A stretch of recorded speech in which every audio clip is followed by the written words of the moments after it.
Welcome back to Rinse League. I'm Rint, and today we have a few new things to go over, including built-in scripting, and of course the kind of GPT-ism remover that they kind of built into GLM 4.6. We're gonna see if it's any good and, test out some scripts and stuff. Happy holidays if you guys are watching this. And let's get right on into one of the most interesting end-of-the-year updates I've seen in a while. Now then, this is pretty new tech, so I'll walk you through how to kind of set them up and kind of get them integrated. So all you want to do is go down here to User Scripts. It's a new tab just underneath the tokenizer, and you won't have anything here yet, but then you'll have to go out and get the scripts that you want to put in here. So now the option is always up to you if you want to make them and post them here, or like just go and grab one of these right here. But on the Discord, this is where you'll be grabbing most of your resources that you want to import anyway, so you should familiarize yourself if you're really trying to get a little bit deeper into the advanced settings into this thing, right? But here, many people have already got to making pretty handy and helpful scripts, which you'll have noticed that I've already downloaded and gotten into, but I'm going to walk you through how to go through one just in case you do not know. Find the one that you like, and then typically there'll be a download link in here. You just hit the download, bada bing, bada boom, and then we're going to go back and show you how to import it.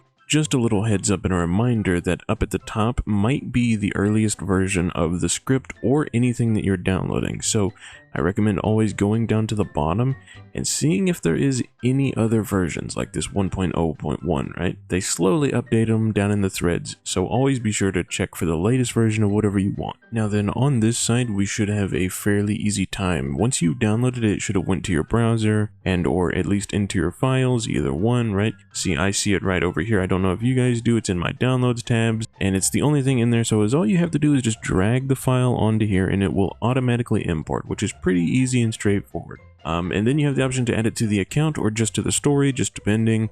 Remember, scripts can be kind of a little iffy sometimes. I don't think that's really going to be much of an issue, so I'm just going to add this one to my account. I honestly don't even know really what this one is about too much, but we might as well check it out while we're here.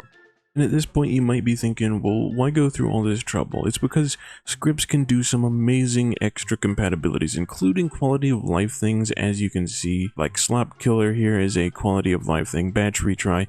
It's things that people make to it's like mods for a game, right? That is how I would describe it. It's like mods, but for a website. I've even seen them be used pretty prominently as story tools, like for things like Time Stop. Hey, yo. I know, which is a little sussy, but, also things like counting bloodlust whenever you're a vampire or a werewolf, right? Like your bloodlust slowly builds up over time and it can give you a visual representation. Some weird powers like rewinds and things that can help you keep kind of track of that and or add extra functionality to the model that you're already using, right? So the possibilities are kind of endless with what we have here. Now then, once you actually have the thing imported, you'll notice that it likely starts off disabled. So you can enable it here or here, but just make sure that it is actually active. So now there are so many different ways to interact with these things. I really do recommend you like reading at least the first little introduction section in the Discord thread or whatever you found it in, right? Just to kind of understand where it's going to be, how to set it up a little bit. But let's see, we got a new tab over here for the one that we just downloaded. It's called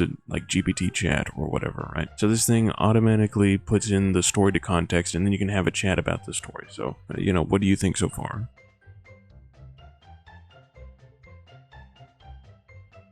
So now this one, because this story was actually using an older model, I think it had a little bit of an error. Some of these things are a little bit jankier, right? Like they're man-made or, just made by regular people. This is why they have these little updates. And you can kind of like report the problems to the maker and, they'll get it sorted, right? So for most of these, you'll probably need GLM 4.6 ready to go. But this one is kind of perfect for if you like having a co-writer there, or at least kind of like maybe even getting summaries, getting a little extra notes from the side, right? I think right now the community really likes scripts like the Chatbot V2, where you can kind of customize the chatbot to your liking, right? You can give it personality, you can give it a PNG, and it just makes it so much better than just the base chatbot right now. It's like honestly functionality that you wish was probably in there and honestly wouldn't be too hard probably. But yeah, they come in and they save the day with a little extra scripting, and that's what I love about it, right? It's users helping users to make the experience a little bit better, one step at a time. Now then, let's talk about what Novelai themselves are actually doing to improve the model that they recently released. They didn't really make a post or an update about it, but they did release it on the Discord announcements that they made kind of an avoid overused words thing built right into GLM 4.6, which means the criticism about the GPT-isms finally got to them, I think, and this is kind of a band-aid until they can get it kind of sorted, but it also honestly still shows that they care about a little bit of quality.